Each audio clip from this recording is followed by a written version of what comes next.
Friends in Tarai are celebrating Holi today, so obviously we're still in the festive mood. Holi ko subakamana.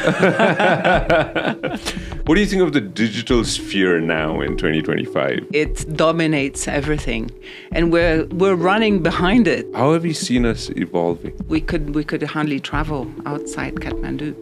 So this has changed completely. What's your take on democracy, Your Excellency? It's a bad system, but it's the least bad of all systems. What do you think of all the electric cars within Kathmandu? Have you seen that change? You know, it's a complete win-win because you have the clean energy to power them. Something in the future that we could collaborate and work on together? We come in as support, as providing ideas, as contributing little elements for things to hang together.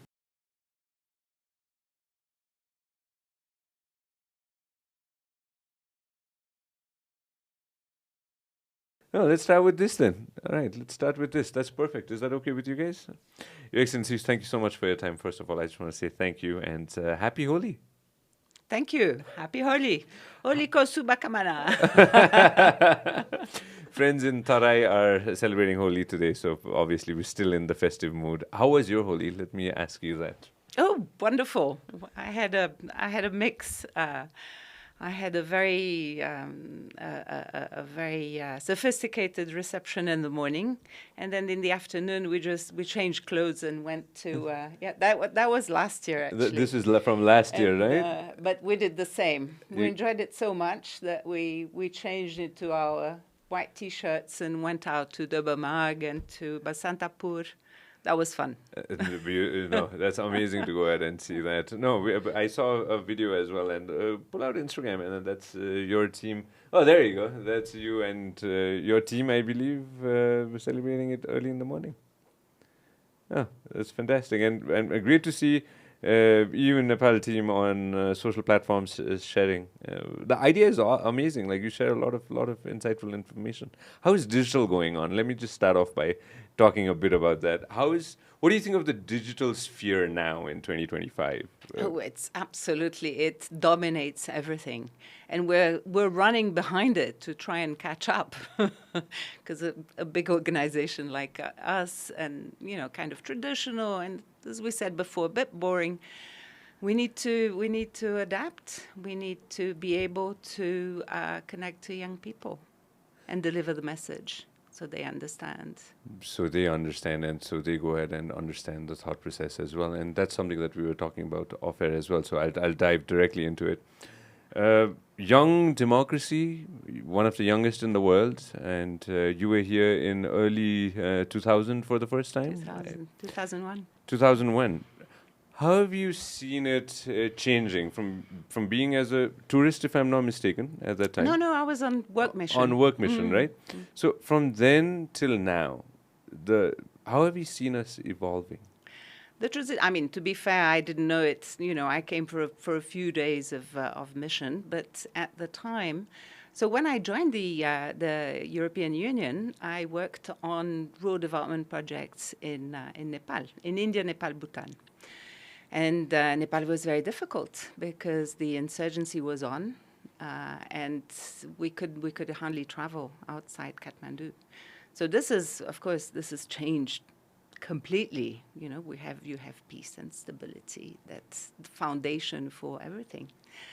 But also the transition. It was primarily a very rural country, and I think the demographic transition, the migration outside the country, but also within the country, shows that it's a country. Nepal is a country in flux, undergoing a tremendous transition. People coming down from the hills, settling more in the Terai, from the Terai to Kathmandu. Kathmandu has increased, 4 or 5-fold in the last 20 years, has grown, Nepal is becoming urbanized, and that changes everything. And that's decentralizing is something that's very big personally with me as well, because I definitely want more satellite cities all across Nepal so that people have more opportunities. 50 years of, almost 50 years, right? So 50 years More than 50 years. Oh, slightly more than 50 years. So EU and Nepal, overall, these half a century, when you look back at it and conversations that you have with friends within the system, right? How have we evolved right here in Nepal as well? EU has evolved right here in Nepal as well. Any your thoughts on it, ma'am? I think the first thing is to say, the EU has been a friend for 50 years. Yeah. This is what characterizes our relationship. And it's been a loyal and steadfast friend, and we've been here to support Nepal through good times and bad times. The whole peace process, the European Union was very much present. Yeah. In other challenges such as COVID. We've been there. There's of course our development program, and I'm sure we'll talk more about this, but it goes much beyond that. It's across the board. We are friends also in multilateral settings. Yeah. We're friends in the region, trying to promote regional integration. We are friends when it comes to upholding the fundamental values. We are so proud and so attached to of democracy, of the rule of law. This is of human rights. These are the things that unite us. And this is the relationship as Nepal has made progress in its economic development, and it will graduate next year, end of next year, from LDC status. It will. This relationship will evolve even more, and ultimately, the goal is to have a partnership of equals. There's something that I was reading up on, and I just want to touch a bit on it. 70s was a time when, from even till today, right? But 70s was a time that the world was changing, the world was coming together, and again, there's so many different things happening. EU and Nepal in the 70s. When you track back and when you think back at it, right? The relationship, the bond that we've had for such a long time, even today. And with democracy, I just want to touch base on this because that's something that we were touching off air as well. What's your take on democracy, Your Excellency, on today's date in 2025, and not just in Nepal, but all around the world? Where do we stand? What a difficult question.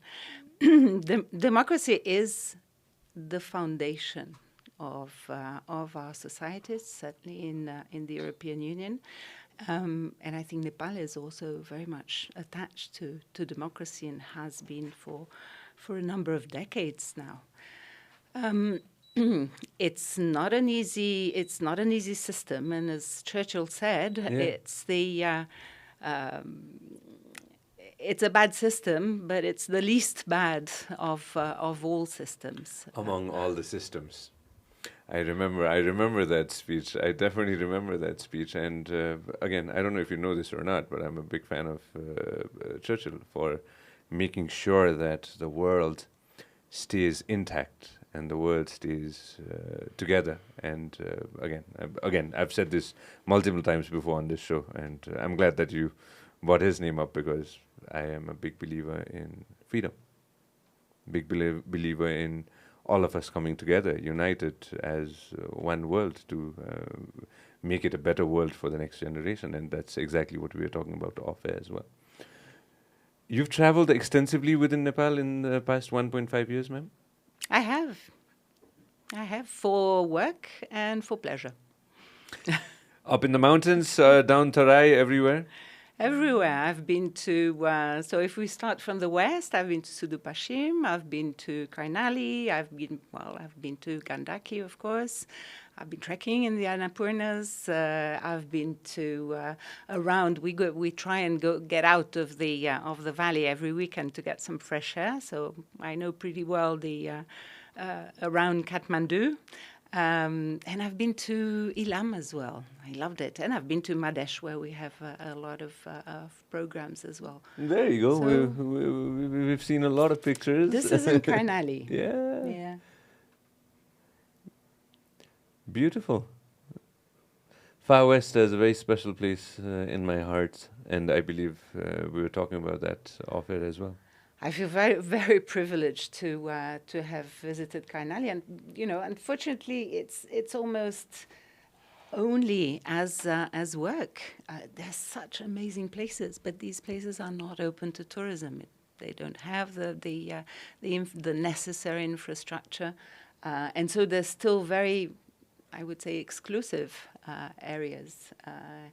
And I've been one of the privileged few foreigners to be able to go and see it. To go and see it. All right, let me dive into it. One of the things that not just when, but growth and stability is something that's very big with us, big with EU as well, right here in Nepal.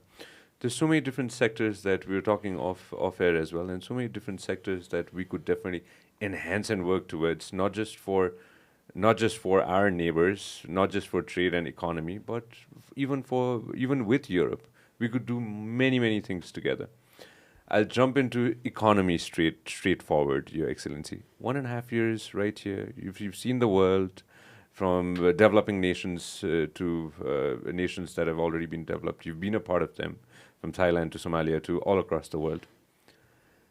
Where do we stand today when it comes to economy and when it comes to trade as well? We could do much more together? We could do much more together. Nepal, I believe Nepal stands today at a critical juncture. It faces the growth hasn't been good, the productive capacity is still narrow and shallow, but the potential is there. The potential, it's difficult. It's a landlocked country, and so in terms of kind of staple agriculture, for instance, it's very difficult to be competitive with India. But in agriculture, you have very specific commodities grown in Nepal and only in Nepal that can have a market. So I think it's about finding segments, high-value segments that can work for Nepal. That's in agriculture. Of course, you have the huge potential, and that's probably the sector with most potential. That's renewable energy, and hydro in particular. And that's still, I think, there Nepal is making strides forward and taking the opportunities as they come. It's a sector that's growing very fast. And of course, I mean, what I like to talk most about is the ICT sector. Yeah. This is a sector that doesn't suffer from transaction costs, from high transport costs. It doesn't suffer from Nepal being landlocked. It benefits from a constant energy supply, good internet. That's a sector that's been growing. If we look at the last 3-4 years, it's a sector with a lot of potential. And most importantly, that has created a lot of jobs. We estimate, I mean, again, data is is approximate, but we talk about 80,000 jobs being created from that. And I think this has huge potential moving forward. And more things we could do with friends in Europe, more integration that we could collaborate together, skill sharing that we could do in the future. Absolutely. This sector spans. If you look at the whole supply chain, you start with the training, right? At the moment, most of the existing companies do in-house training because they don't feel that the training available out there is appropriate. So this is something where we could, and we're planning to invest in future. And of course, the intention is to create greater linkages with European firms. And there, I think, we can go a bit more into this when we talk about the diaspora, but this is where I think the diaspora can play a very important role. As you know, the figures of Nepalis going to Europe have been growing exponentially. Yeah. And so we're trying, again, we're trying to get the data together. We're trying to have a better picture of what it looks like. But ultimately, the objective is to see what is the pool of Nepalis in Europe that could come back and invest in Nepal, and therefore reinforce that linkage with Europe. Do we have anything concrete yet when it comes to data, like a number that we could definitely work with, the diaspora number? I think if you look at the official numbers, it's, the curve has really grown like I this. know, since 2000, in the past 25 years. No, in the past Recent? 3-4 years, Mm. it really has picked up. And I think the official figures are around 100,000 Nepalis in the European Union. Unofficial figures, counting the UK as well, talk about 1 million Nepalis. So we need to, it's a big gap. We need to do a bit more homework to try and find out where exactly we are. And how can we go ahead and make sure that they come back, or they at least go ahead and share skills, so that we could definitely go ahead and have a better sector here. Something that, again, I keep on coming back to youth, even when we were talking earlier as well. Youth engagement in not just in local level, but in urban levels as well. That's something that's very important with me as well, and I believe that's important with the EU as well. What all are we doing when it comes to youth, Your Excellency? So I think, first of all, whenever we design something, whenever we design any action, the youth are very much at the core of it. So we really mainstream, always look at youth. We do have, as you know, something we call the Youth Sounding Board, and that's a cohort. It's the third year we have it, of 30 young people, and this year they're from across the country. Yeah. And they're really part and parcel of our work. We take them on missions. They participate in the meetings we have, and it's a great learning opportunity for them to see what exactly we're doing here. What is the European Union about in Nepal? But it's also a great opportunity for us to understand their point of view and how they see, and they give us feedback on what we're doing. Are we doing the right thing? Are we forgetting something? Are we addressing the right priorities? Very enriching. I know, and share some pictures as well. We know a lot of, we've seen pictures of it, and a lot of young friends. There you go, a lot of young friends coming together, and I just wanted to share this with everybody. Do you meet them? Do you spend a little bit of time with them as well? I do. Yeah, we have regular meetings, and they came. Then they either come in groups, and we meet here in Kathmandu.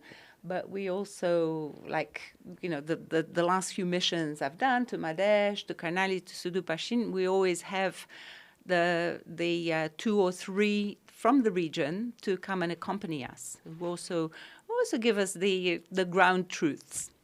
There's another thing, since we were talking about the youth. Nepali Yuva in Climate Action and Green Growth. I was reading up on that as well, and again, Nepali Yuva in Climate Action and Green Growth. Those last two things, I want to touch base on that. I know you're very big on it as well. We have to work together as a planet to come, and I'm talking about the 30 million of us right here in Nepal. We stand in crossroads. There are a lot of things that we inherited, which we probably didn't take part in, and now we have to go ahead and work along with the rest of the world to make sure that we have a better planet for the next generation. Your thought process on things that we could do better, that we could work towards better. So, and you're right, we're big on it because the green economy, green growth has become our new development model. In fact, our new growth model. When we talk growth, we talk green growth, and we have to change. And it's possible. If you look at what's been happening in Europe over the past 5 years, let's say, in terms of very successful energy transition. Very successful new business models that rely on more energy efficiency, on different methods, and that, in actual fact, creates growth. And this is what we're trying to. These are the lessons we're trying to share with Nepal. And that makes sense also for the economic model of Nepal. So we have programs in energy efficient construction, for instance. That makes sense. We've invested a lot on renewable energy, also betting on the energy transition of Nepal. For itself, to create the foundation for other sectors to grow, but also as a foreign currency earner, because Nepal has the potential to export to the region. So this is big. In when we talk about more specific matters and where Nepal could contribute, I think there's a lot. It's often the victim of what happens in the region, but there are lots of things it can do on its own. And I would pick one singular item that's very close to my heart, and that's waste management. The waste is getting out of control in Nepal and as incomes increase and disposable income increases, mainly through remittances, you see lots of plastic waste accumulating everywhere. And that's not been, there've been cleanup campaigns, there's been quite a lot of effort. But somehow I feel it's not been sufficiently integrated to truly address the problem.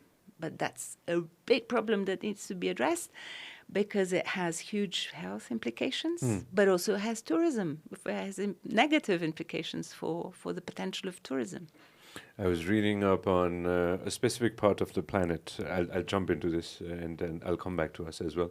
There's a big chunk of microplastics between Hawaii and California. A very, very big... An island. An island. You know what I'm talking about. A big island that we cannot see from satellites, but these are all microplastics. I am big on this because of being a scuba diver and a free diver. I resonate because I've seen the ocean from slightly more depth. And when you see, when you're 30 meters below and you see plastics floating around, or even masks now, which I've seen with my own eyes, 30 meters, that's 100 feet below, it hurts. And I can resonate with you just saying this, because even yesterday, I'm sure you were walking all across, and I understand we can do better. There's a project, there's a timeline that I was looking on where building energy efficiency in Nepal, and the timeline was 2022 to 2026, right? There was a project that I was just reading about. More projects in the future, Your Excellency, that we could collaborate and do together, not just in waste management, but many other sectors when it comes to getting rid of or working towards a efficient green climate within Nepal? Absolutely. It's part of the same concept. So these are different angles. Oh, this is the part. Zoom in, go back. This is, start this from the beginning. Yeah. I've flown across this. I'm sure you've flown across this as well. And I was just thinking about it when I read about it. If I may, there's one thing I'd like to mention, and that's that the plastics, now they're waste, and now they are a health hazard, they're an eyesore, but they can become a business opportunity. And we have a couple of programs working on it. And I think I love them, because I think the integrated way they look at the waste management is the right way to look at it. So they look at education, changing mindsets, education in schools, teaching young kids, to plant trees, but also to deal with waste, to recycle, to reuse. They work with municipalities on their waste management plans, on their contracts with people who deal with this waste. They deal with the businesses. Waste management is a business. It's been, an undignified business so far. We need to put the dignity back into it, and it's an interesting and very necessary part of the cycle. Metropolitan cities, well, obviously Kathmandu is definitely there. I'm sure there are projects that you're running within Kathmandu as well. Across the nation? Is there any specific place that we're looking into? We do, and as I said, I think we have a very we fund projects that have a very interesting approach. One in particular is Creation that deals with all these aspects. The problem is it's too small. You know, we are in Nepalganj, we're in Bardibas, we're in Lalitpur. But these are few metropolitan cities that suffer from this problem. But this approach needs to be expanded and disseminated and multiplied and replicated across the country. Across, all across Nepal, right? And especially as the country urbanizes. We will have, like I mentioned, in the future, we will have satellite cities all across. We already have, but we definitely will have satellite cities all across Nepal, which definitely need a better model, you know, and there's no shadow of a doubt on that. I was reading up on something that you is very big on, and I love this, and I love the statement that I was reading up on, which said there's no immediate solution for climate change. It's a long term. We have to work towards it long term. Any specific projects that you want to share on, Your Excellency, that we're working on right now? It's long term, but it's urgent. Very urgent. Agreed with you 100%. So we're bringing our little contribution, but the European Union is 9% of overall emissions. So we need to team up. More than projects, is about teaming up and about getting countries on board. I think China is becoming a big actor and achieving fantastic milestones in climate change. It is big in green technologies, so it will be a big contributor. And we need to have as many allies as possible. Every single action, every single contribution counts. What do you think of all the all the electric cars within Kathmandu? Have you seen that change? Fantastic. I mean, it's a complete win-win because you have the clean energy to power them. This is what will, to a great extent, reduce air pollution, and that's the future of the economy. I mean, that's a huge contribution. We want to see more of that. We want to see electric motorbikes as well. Oh yeah. There you go. This is the Earth Hour, right? Getting a new vehicle, why not? Consider an electric option. Absolutely. I want to retrack back on this. I remember some European nations being one of the first ones to go ahead and adapt. I don't know which exact countries, but I remember reading about it pre-COVID. I'm talking about pre-COVID. That some European nations, some European cities were one of the first ones to go ahead and adapt electric vehicles. How did Europe tend to go out and do that back in the day? Just like try out new things? Just tracking back on this, Your Excellency, your thoughts on it? On converting vehicles? Yeah, converting into electric vehicles. I believe Europe was one of the, European nations were one of the first ones to go out and convert into electric. Yeah, absolutely. There's been quite a lot of, you need to invest in research and innovation, right? And there have been quite a few pioneers converting vehicles, investing more. Maybe, we haven't invested as much as China has. China is at the moment the market leader. By far the market leader. I believe a few companies, again, not taking names, but are definitely making a lot of leap advances in electric vehicle and battery technology. And in the future, it's going to be a different world. It definitely is going to be a different world. But even in Nepal, I'm aware of a couple of initiatives to try and convert buses. But they need to be able to run on the roads. And so the legislation needs to follow as well. That's really important. The government has a very clear regulatory and role of providing incentives for the electric vehicle to pick up in Nepal. Two things I'll touch base on right away. I know that you talked about this earlier as well.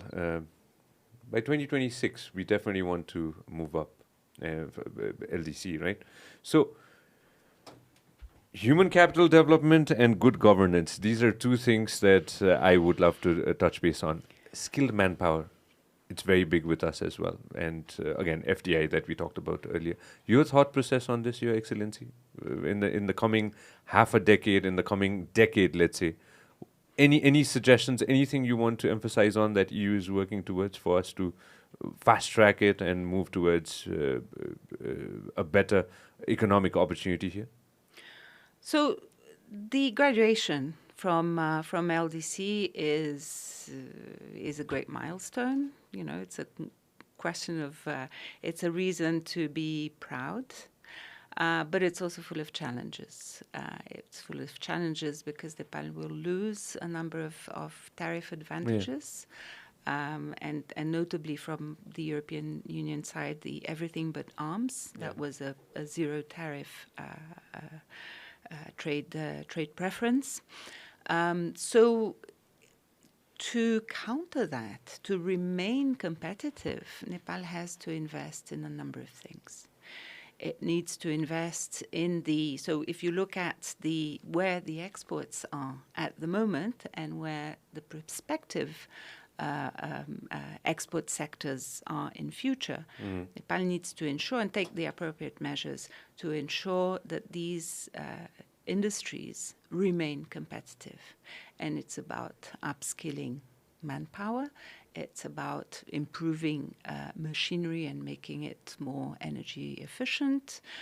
It's about improving processes, transformation processes, and the entire value chain in a way. For that, we need a lot of vocational training as well, and that's where we've been investing in education for the past for the longest 5 years. times, yes. And the idea is to continue also in vocational and technical training.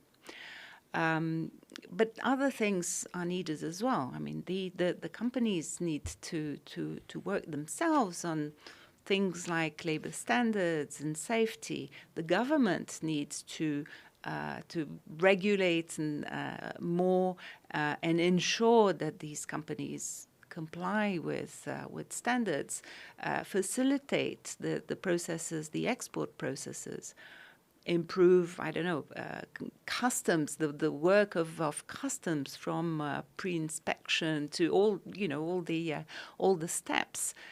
So there's a lot of homework to be done in preparation for the graduation.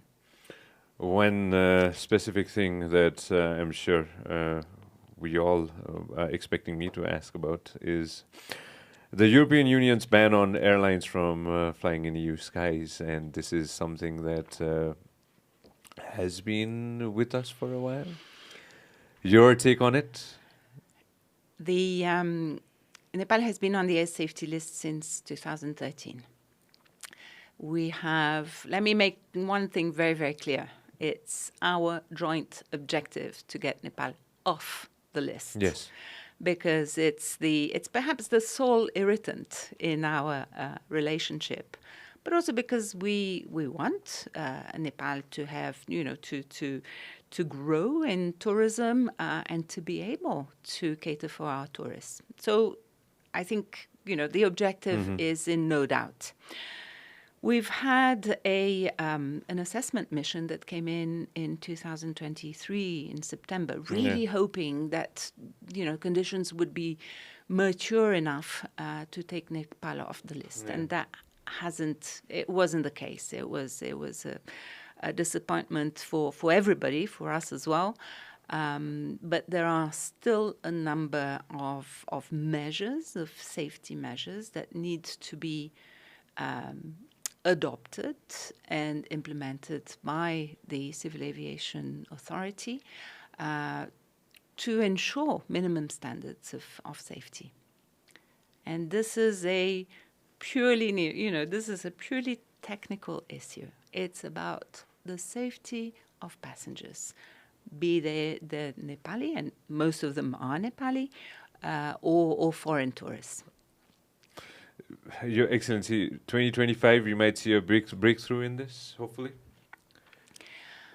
We are in 2025. Towards the end of this year, by the end of this year. It's been going on since 2013, so hopefully by the end of this year, maybe. I'm just hoping. I think it will take a little bit of more time to put the measures in place. I think the recommendations from that assessment mission were very clear. There's been a corrective action plan developed by Cannes to address these issues. It takes time. Yeah. It takes time. Yeah. But hopefully, in the next couple of years, we'll be able to have some movement on that. No, that's going to be great to know, and that's going to be something that's going to be very exciting for not just for us, but for all of us. I'm talking about us together. That's going to be very exciting for all of us together. I want to touch base on, like I mentioned earlier, I want to touch base on economy, and that's something that's very big with you as well. Tourism is a big part of what we do. I'll leave remittance for a later conversation. You've traveled the world. You've seen the potential that we have. You've seen not just China and India, but we have friends from Europe. We have friends from all around the world coming here. Big potential in tourism. Any suggestions, any specific things, key areas that EU is working towards with us, and what else could we do together? So we've never worked in tourism, to be frank. The potential is huge. It hasn't been fulfilled. In fact, we've gone backwards. If you look at the expenditure per tourist, it has fallen by 50% over the past decade. So that needs to be addressed. I think that there are a lot of low-hanging fruit in terms of developing certain areas. And the development is integrated. It's about infrastructure, so roads. It's about accommodation, good accommodation of a good level. What you want to be attracting is tourists, more like me, middle-aged, with more financial means. Yeah. These are the tourists who spend. And so to target these tourists is the infrastructure. The thought has to go around how to attract these tourists. So it's about infrastructure. It's about hotel infrastructure.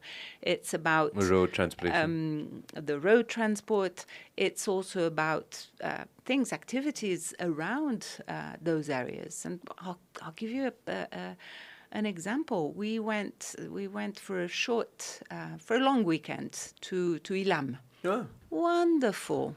Absolutely no infrastructure. I mean, we found a beautiful little villa, very comfortable. So we were, it was a perfect accommodation, but there were no trails, and it's such a beautiful area. It's enough to have a map, a couple of guides who map out the region and construct a 3-4 day circuit for the tourists who come. And I'm sure there would be a lot more tourism. And the roads are good, from Japa to Fikal, which is where we stayed. It makes sense. But that's not, we found our own way, but it would have been, immediately more attractive if you have these few elements put together. So something in the future that we could collaborate and work on together when it comes to tourism in the future? More things we could do together? Sure, absolutely. I mean, sometimes it's small elements and small contributions. I always like to say that, the owner of these developments is Nepal. It has to be. We come in as support, as providing ideas, as contributing little elements for things to hang together. Initiation definitely has to come with us, and it will. Your Excellency, something different that I want to touch base on. World is changing, not just us, but the whole planet is changing. It's all going into, I don't have a phone right here, but everything is phone. I come from a television and radio, newspaper generation, but now everybody reads everything on a cell phone. I'm sure you do the same as well. A lot of misinformation and disinformation going on. A lot of fake information with the technology, with the use of technology as well, with artificial intelligence. somebody could replicate my voice right now, or replicate the conversation that we are having as well. It's is it an area for concern? You feel like that we should be doing more on information, how it's being broadcasted, and misinformation and disinformation? Absolutely. This is an area of huge concern for us, for the European Union. To give you an idea, my organization, so the European, not the European Union in total, but the External Action Service, so the foreign ministry, if you want, of the European Union, is victim of over 30,000 cyber attacks and attacks and misinformation, disinformation attacks every year. 30,000. You know, that's what we deal with. And it's going to increase because the war we have at our door, the war of aggression of Russia in Ukraine, is a hybrid war. And it includes and focuses very much on cyber attacks, on generating misinformation, disinformation, on interfering with the political dynamics in member states, as we've seen. And we expect this only to grow. This is in the European Union, but I think, you know, the same applies to Nepal. It is in all countries, all our partner countries are vulnerable to this kind of attack, and it needs to be given a very, very careful and considerate attention. What's the future going to be like? That's something that I think about in terms of people consuming content. And again, that's something that big organizations think about as well. What content is going to be provided to the people, and what they're going to believe, or what they think it's true. And that's something big, not just here, but globally as well. How is it going on in Europe when you think about it? Is there any kind of measures that's been put in place for misinformation, or with AI technology that's coming? That's right. It's right in our doorstep, and we don't know what's coming tomorrow. Nobody envisioned ChatGPT a couple of years ago, and here we are with ChatGPT to DeepSeek. What do you think is going to happen in the future, even though we don't have a crystal ball? So I think, nobody expected that 2 years ago. But what I'm very proud of is that the European Union was the first to try and regulate these areas, understanding the potential threat. So the data protection legislation that the European Union has developed, the packages on AI as well, is at the forefront, really cutting edge of legislation that we have. And we put this at the disposal of all our partners. It's kind of not open source, but we promote, we would like our partners to take advantage of what exists already, not to have to reinvent the wheel, because it's such a huge threat. So we're very well aware that this threat will increase, that it needs to be regulated, that we need to impose obligations of fact-checking on operators, and this is what the European Union does. It's sometimes criticized, but I think it's absolutely necessary. And we encourage our partners to pick up, to go along the same things, to protect themselves. I'll touch base on something slightly different. This is a news that I was reading up on, not specifically to Europe, but a news that I was reading up on, that a lot of people from all around the world travel all around the world, right? Some with papers, some without papers. Friends who are thinking of traveling to, let's say, a European nation without papers, without the correct document, what would you like to go ahead and say to them? Don't do it. somebody who is thinking of, there's a lot of middlemen. Not just men, but you know what I'm talking about. There's a lot of people who are being cheated into going to Europe, cheated into a better life, better opportunity, but again, once they show up at the doorstep, they're going to be returned back.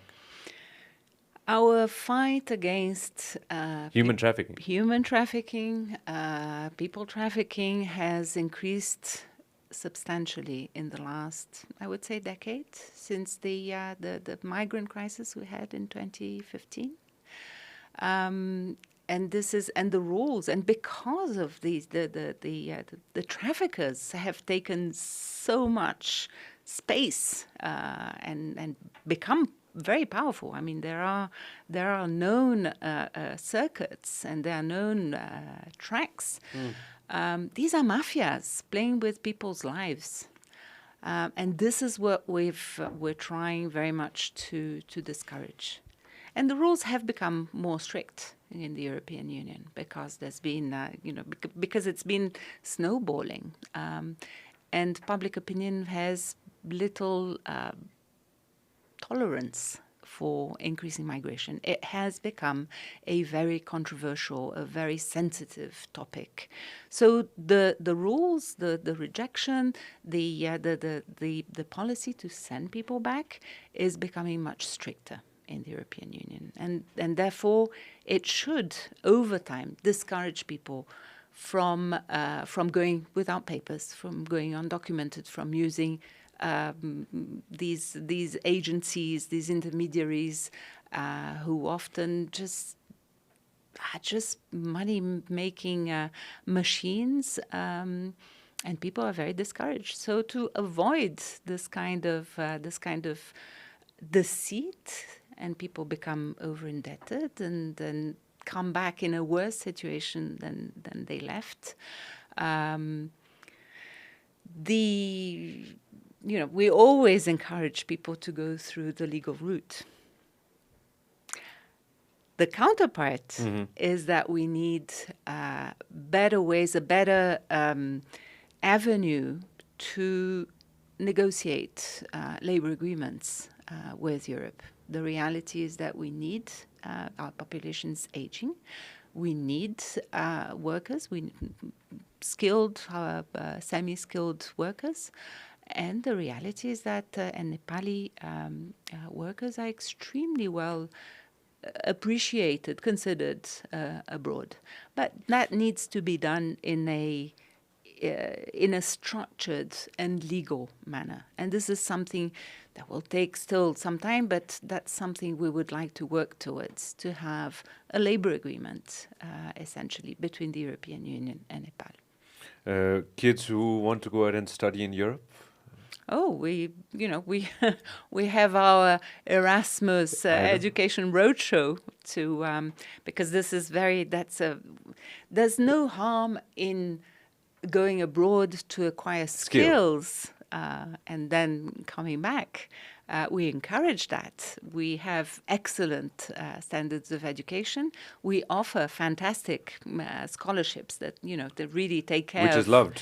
Everything. I know it's very competitive but it's a good system, and it's a system we really encourage young, bright, talented Nepalis to go out, acquire skills, and come back and invest in Nepal.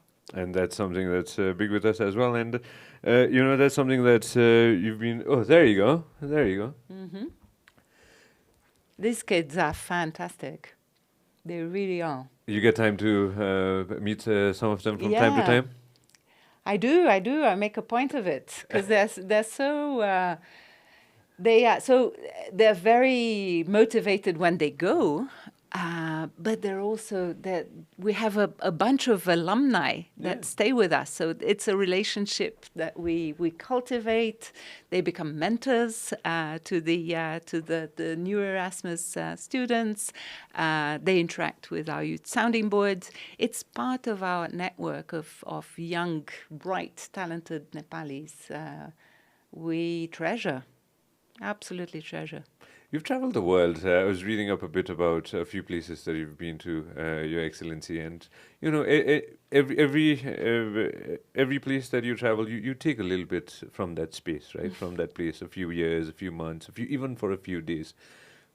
Your in these 1.5 years, as you talk about these young kids, few things that you've kept within your heart that you want to share with everybody.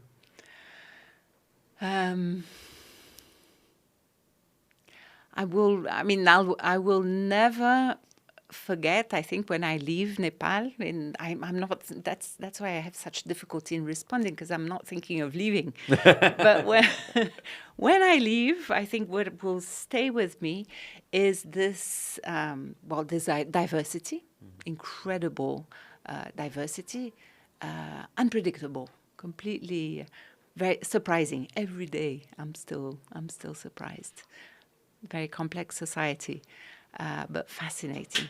And the young, yeah, I think what will stay with me is this young energy that there is in Nepal, and the talent of young people. I think, I told you off the record or offline, that I was really impressed. The first time I saw the youth sounding board, I thought, oh, okay, bunch of young kids, nice, refreshing. Yeah. Wow, I was blown away by the depth of their thinking, of how they articulate, how structured they are, how very clear ideas they have.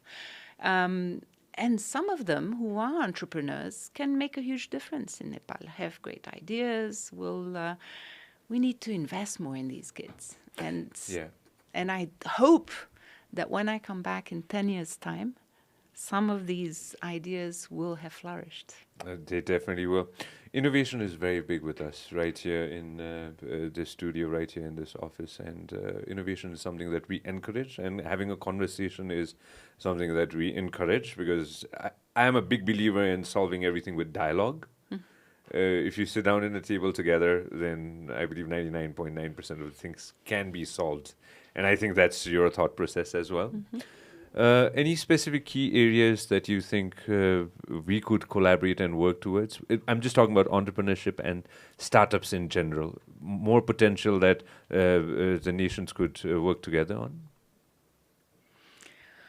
Well, as EU, we're trying to put a big focus on investment. Yeah. As I said, this is, for me, the number 1, 2, and 3 priority is investment that creates jobs, that make it attractive for young people to stay in Nepal, make it worth their while.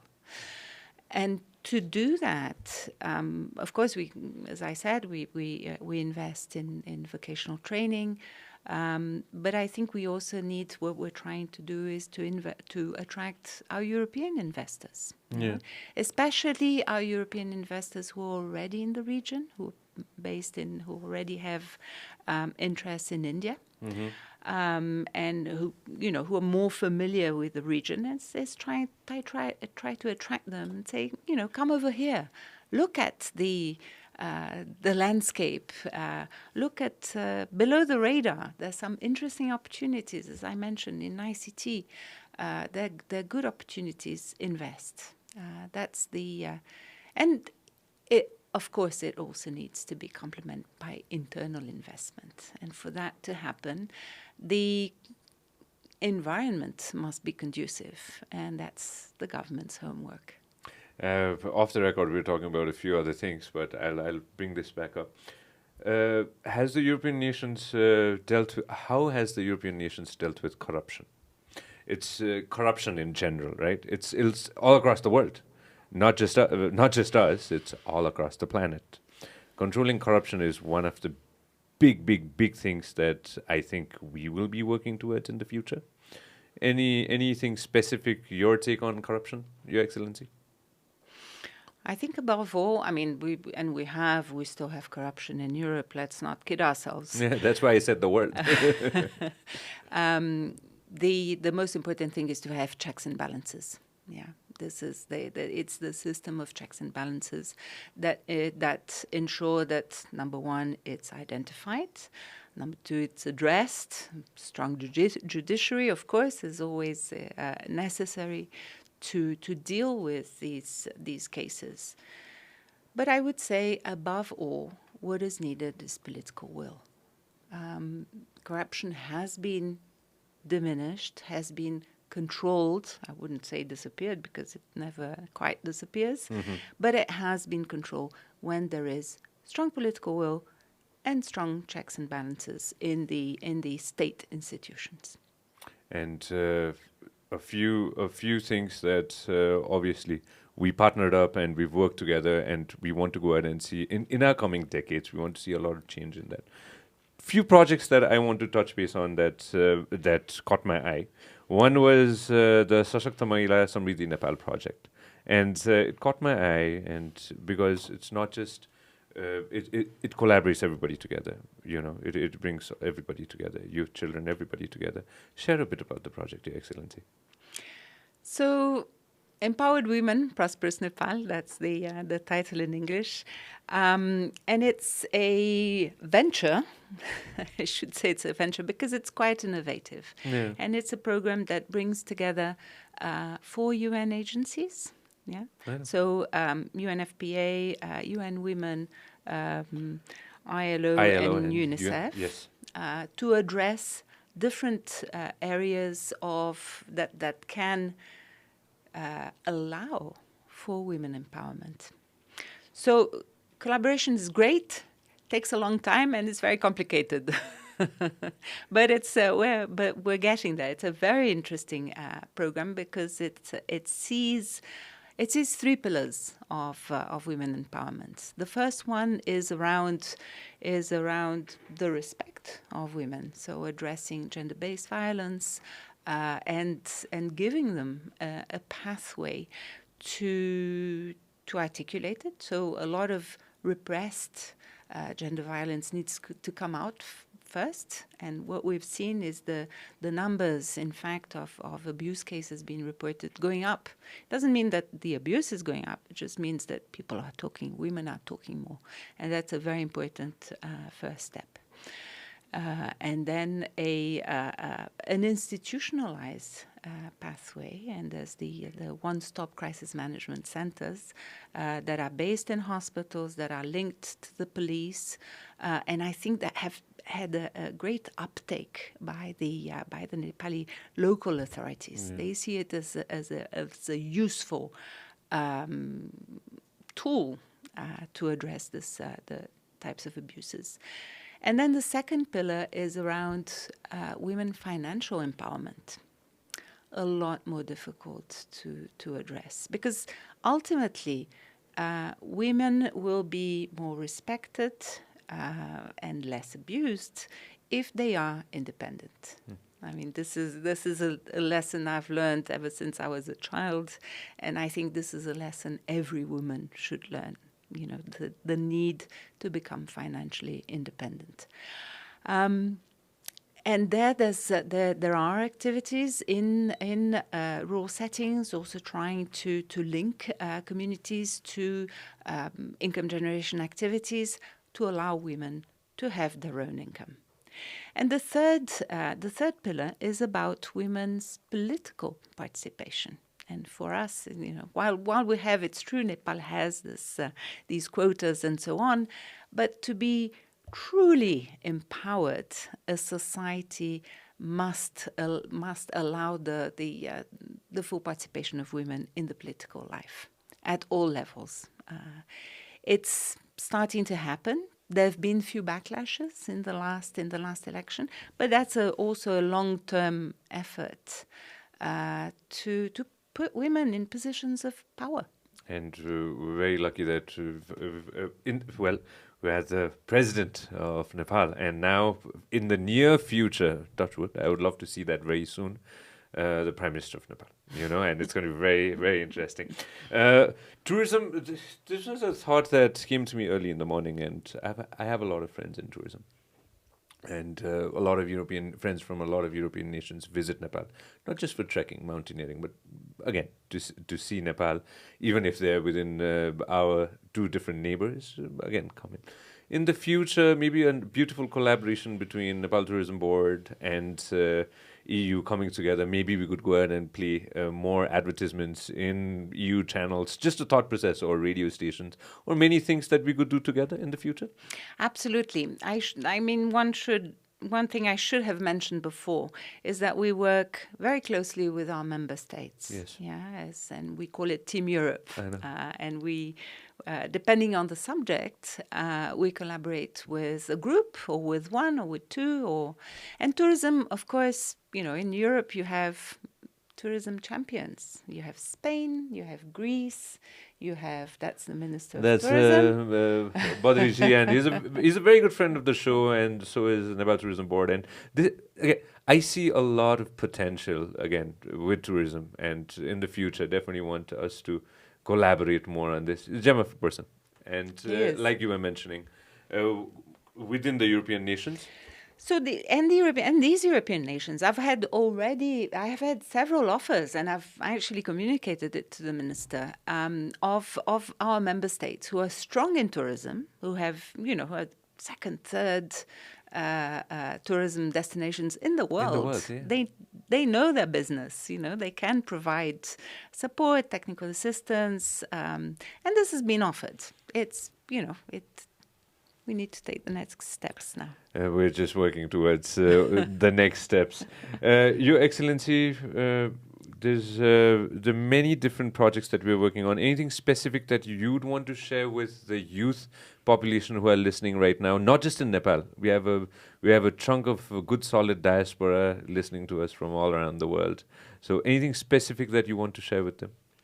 In terms of projects? In terms of any projects, first and then I'll jump into a long-term vision. Yeah, no, I've already mentioned it. The project on waste management, I think, is a great. Its only problem is that it's small. It needs champions to be replicated. But it's a great approach. I love it.